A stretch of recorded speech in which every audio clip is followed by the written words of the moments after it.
गरीब साध साध सब नेक हैं, आप अपनी ठोरे, जो सतलोक ले जावेंगे वो साधु कोई और।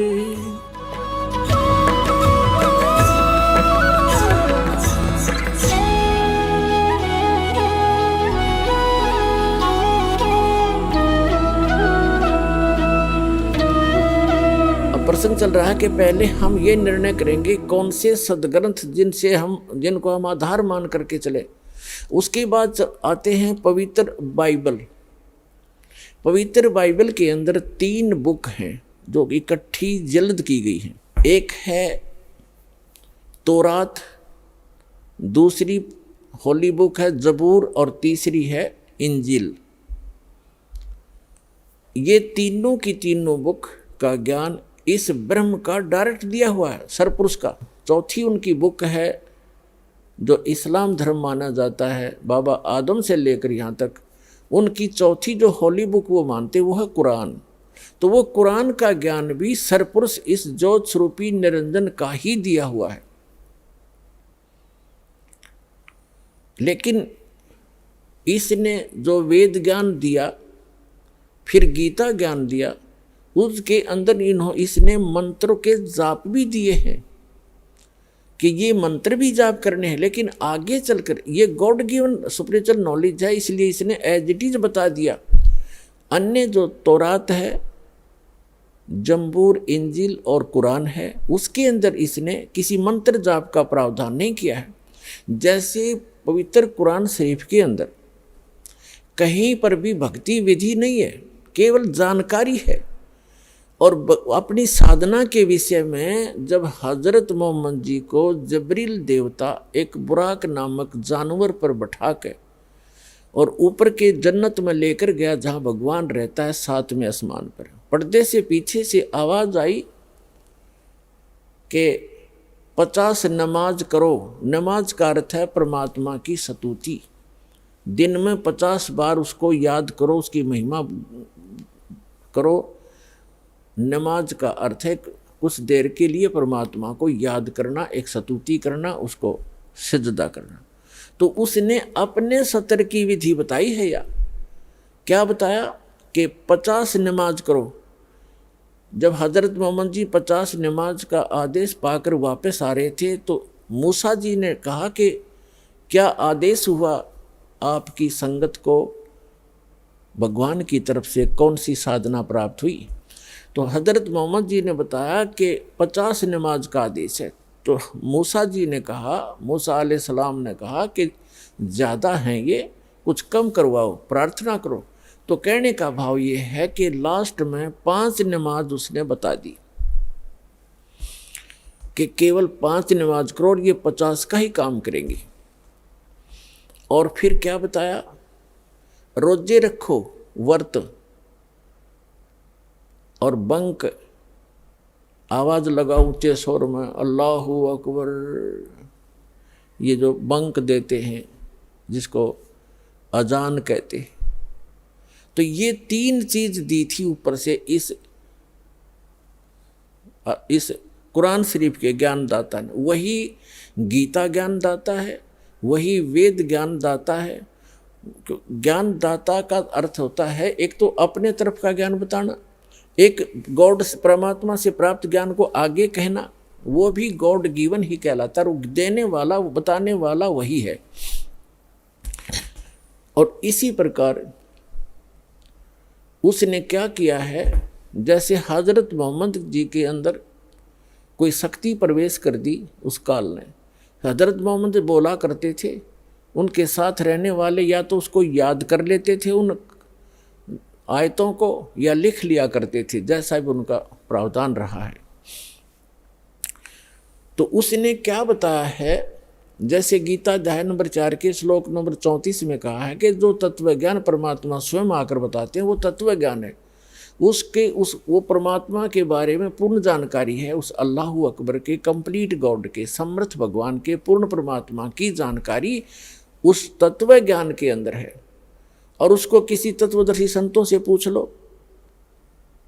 तो कुरान शरीफ के अंदर सूरत फुरकानी आयत नंबर सूरत फुरकानी 25 चैप्टर 25 और आयत नंबर यानी श्लोक नंबर 52 से लेकर 59 में कहा है कि हे हजरत मोहम्मद, कुरान शरीफ का ज्ञानदाता अपने रसूल हजरत मोहम्मद जी को कह रहा है कि आप केवल कबीर भगवान की, उस कबीर अल्लाह की भक्ति करें। ये उसको बड़ा कहते हैं, कबीर का अर्थ बड़ा करते हैं, हम बड़ा ही मानकर चल लेंगे। कबीर अल्लाह की भक्ति कर, और ये काफिर उसका विरोध करते हैं कि कबीर और कोई बड़ा भगवान नहीं है, कबीर भगवान नहीं है। आप इनकी बातों में मत आना। इनके कबीर अल्लाह के लिए, कबीर भगवान के लिए संघर्ष करना, जिहाद करना, लठ नहीं बजाना, कत्लेआम नहीं करना, एक संघर्ष करना। तो आप उनकी मत मानना, वो आपकी बात को नहीं मानते, इतनी सी बात है। और फिर कहा कि ये कबीर अल्लाह, ये बड़ा भगवान कहते, बड़ा अल्लाह, बड़ा भगवान, बड़ा खुदा वही है जिसने सब आसमान और ज़मीन के बीच में है जो कुछ बनाया। कोई बहू बनाई, कोई ससुरा बनाया, कोई सास बनाई, यानी सारी सृष्टि जिसने रची। और 6 दिन में सृष्टि रचकर 7वें दिन तख्त पर जा बैठा, वो अल्लाह बड़ा है, वो अल्लाह कबीर है।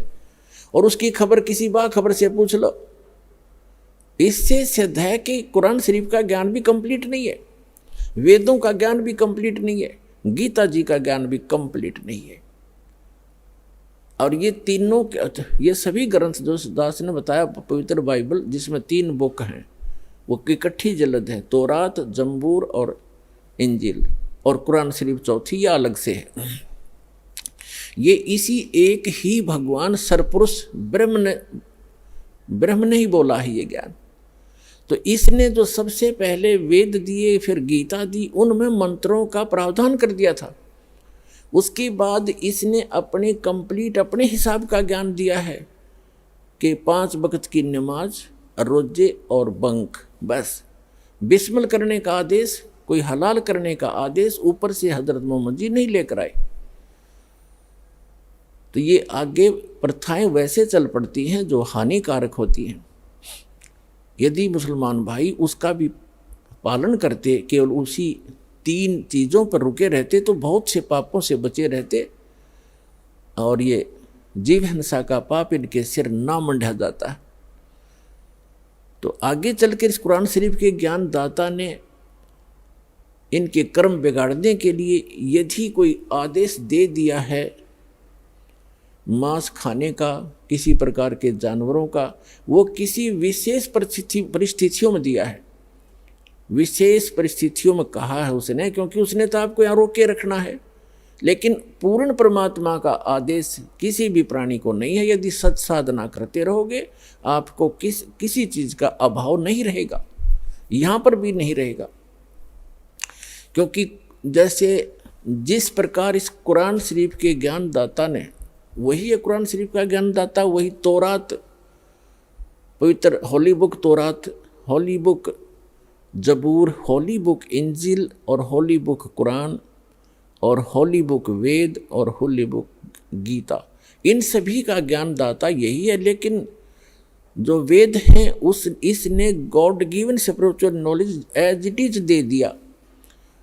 और जो श्रीमद् भगवत गीता का ज्ञान है उसमें इसने थोड़ा सा अपनी अटकलबाजी लड़ा दी। जैसे दास बताना चाहा था कि जैसे गीता अध्याय नंबर 3 के श्लोक नंबर 4, 5, 6 और 7 में इसने कहा कि अर्जुन, यदि तू एक स्थान पर बैठकर हठयोग करेगा, कर्म सन्यासी बन गया, कर्मों का संन्यास कर दिया, कर्म छोड़कर तू बैठा ही रहा, तो तेरा निर्वाह कैसे चलेगा?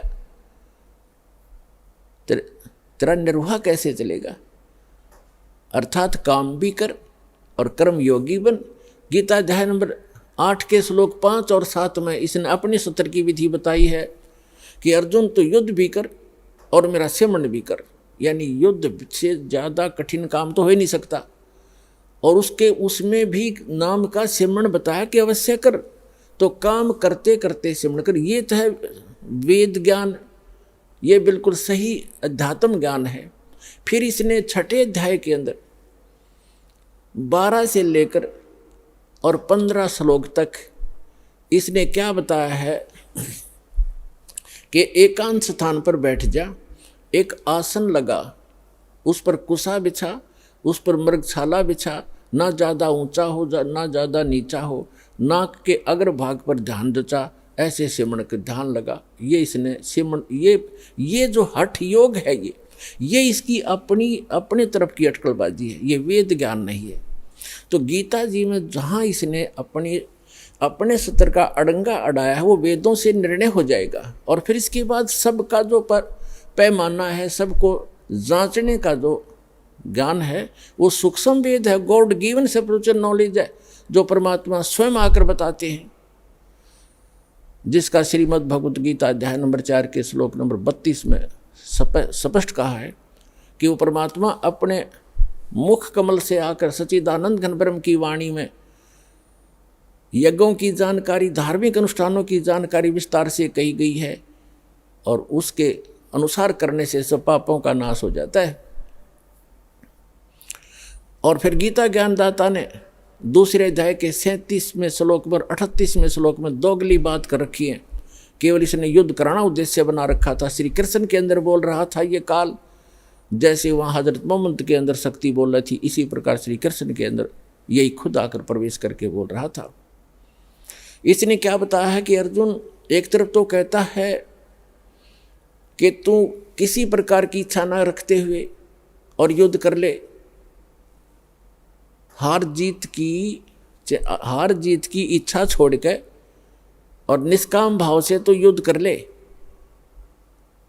तुझे पाप नहीं लगेंगे। और फिर तुरंत ही लालच दे रहा है कि यदि तू पराजित हो, यदि मारा गया युद्ध में तो स्वर्ग में जाएगा, और यदि तू विजयी हुआ युद्ध में तो पृथ्वी का राज भोगेगा, तेरे दोनों हाथों में लड्डू। आप देखो ये दोगलापन बा। एक तरफ तो कह रहा है कि किसी हार जीत की इच्छा मत रख, युद्ध कर ले, और फिर तुरंत लालच दे रहा है कि हार गया, मर गया तो स्वर्ग जाएगा, और जीत गया तो पृथ्वी का राज भोगेगा, तुझे क्या हानि। तो ये इस तरह की जो डुप्लीकेसी है, ये इसकी अपनी देन है, ये वेद ज्ञान नहीं है। तो गीता के अंदर इसने थोड़ा सा मिक्स किया है, घना नहीं बिगाड़ा इसने। आगे फिर जैसे पवित्र जो बाइबल है उसको ओल्ड टेस्टामेंट बोलते हैं, ओल्ड टेस्टामेंट यानी पुराना नियम, वो है जबूर। उस जबूर के प्रथम अध्याय में क्रिएशन है, जेनेसिस है, सृष्टि की उत्पत्ति के बारे में लिखा है कि परमात्मा ने 6 दिन में सृष्टि रची, छठे दिन उसने मानव मनुष्य बनाए, प्राणी सब जीव जंतुओं की सृष्टि की, फिर मनुष्य बनाए, और उनको मनुष्यों को अपने जैसा बनाया भगवान ने, नर और नारी करके उनकी उत्पत्ति की। तो मनुष्य भी एक तो ये कंसेप्ट क्लियर हो रहा है इस पवित्र जबूर से, यानी बाइबल के ओल्ड टेस्टामेंट से, यानी पुराने नियम से, जिसको जबूर होली बुक तोरात है, जबूर नहीं, तोरात के प्रथम अध्याय में, होली बुक तोरात के प्रथम अध्याय में जेनेसिस लिखा उसमें, यानी उत्पत्ति, सृष्टि की उत्पत्ति के बारे में। उसमें लिखा कि 6 दिन में सृष्टि रची भगवान ने, कैसे कैसे की। पहला दिन हुआ, फिर दूसरे दिन ये रचा, तीसरे दिन ये, चौथे दिन ये, 5वें दिन ये, छठे दिन में सभी प्राणियों की, आकाश के पक्षी, घरेलू पक्षी, पृथ्वी पर रेंगने वाले पक्षी, पशु पक्षी, जलचर, सभी की रचना की। फिर कहा कि हम मनुष्य को बनाएंगे। परमात्मा ने अपने जैसा, अपने स्वरूप के अनुसार मनुष्य को बनाया। इसे सिद्ध हो गया कि भगवान भी मनुष्य जैसा है, हमारे ही उनिहार है, हमारा सृजनहार। तो उसके बाद भगवान ने, जिसने सृष्टि रची है, क्रिएटर ने क्या बताया है कि मनुष्यों के लिए छोटे छोटे पौधे और बीज वाले पौधे और फल फ्रूट, इसके अतिरिक्त आप कुछ नहीं खाओगे। और ऐसे ही सभी अन्य प्राणियों के लिए बताया कि घास फूस और छोटे पौधे ये तुम्हारा आहार होगा। तो ये है उसके बाद वो तो 6 दिन में सृष्टि रच के क्रिएटर, सारी सृष्टि का मालिक अल्लाहु अकबर, वो तो तख्त पर जा विराजा, सिंहासन पर बैठ गया जहाँ वो रहता है। ऊपर के लोक में। और ये ज्ञान बताया है इसी ने, जो गीता ज्ञान दाता है, वेद ज्ञान दाता है, कुरान ज्ञान दाता, उसी ने वो ज्ञान बताया है कि उस परमात्मा ने ऐसा किया।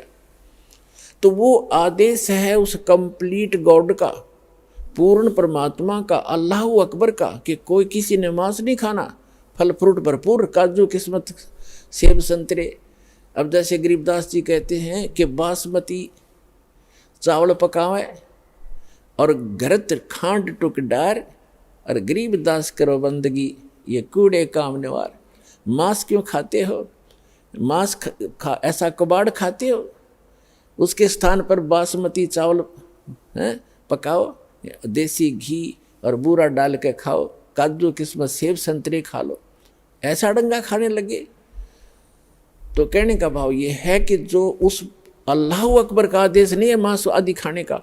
यदि कुरान शरीफ में या पवित्र कुरान शरीफ में या किसी पवित्र पुराण में या किसी पवित्र तौरात, जबूर या इंजिल में, यानी पवित्र बाइबल में, इन तीनों पुस्तकों का संग्रह ही पवित्र बाइबल है। इसमें आगे चलकर उसके पश्चात क्रिएशन के बाद जहाँ भगवान 6 दिन में सृष्टि रचकर जो आदेश देना था, विधान बनाना था, बनाकर बताकर चला गया। उसके उपरांत चाहे वो बाइबल में लिखा है, चाहे वो कुरान में लिखा है, चाहे पुराण में लिखा है, मांस खाने का अगर कोई जानवर खाने का लिखा है तो अल्लाह अकबर का आदेश नहीं है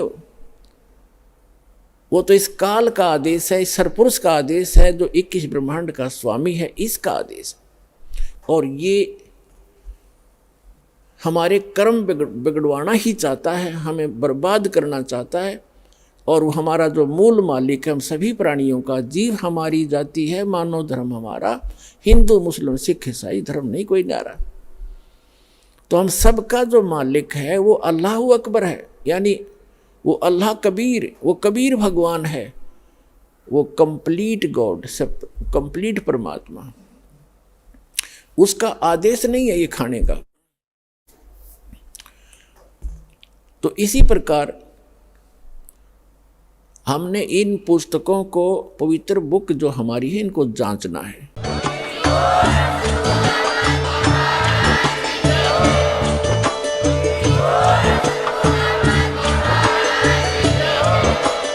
आप सुन रहे थे जगत गुरु तत्वदर्शी संत रामपाल जी महाराज जी के मंगल प्रवचन। अधिक जानकारी के लिए विजिट कीजिए हमारी वेबसाइट www.jagatgururampalji.org। संत रामपाल जी महाराज जी के शुभ आशीर्वाद से पूरे विश्व भर में 500 से भी ज्यादा नाम दीक्षा केंद्र हैं, जिन पर संत रामपाल जी महाराज जी द्वारा ऑनलाइन निशुल्क नाम दीक्षा दी जा रही है। अपने नजदीकी नाम दीक्षा केंद्र का पता करने के लिए संपर्क करें 8222880541।